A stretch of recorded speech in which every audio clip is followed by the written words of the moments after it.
निश्चित आत्मघाताला कारण होतं.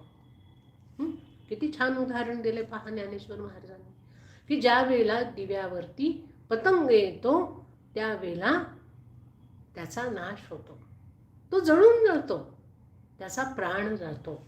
त्याप्रमाणे जे लोक स्वैर विषय सुख भोगतात ते निश्चितपणाने आत्मघाताला कारणीभूत होतात. म्हणजे माणसाचा घात कोण करतं? दुसरं कोणीही करत नाही. माणसाची विषय सुख भोगण्याची जी अत्यंतिक इच्छा असते, लालसा असते, लोभ असतो, त्या लोभापायी, लालसेपायी आणि विषय सुख अनुभवण्याकरता तो जी काही धडपड करतो त्याच्यामुळे त्याचा आत्मघात होतो. हे सर्वांनी लक्षात ठेवायला हवं. माणसाची अधोगती, आत्मघात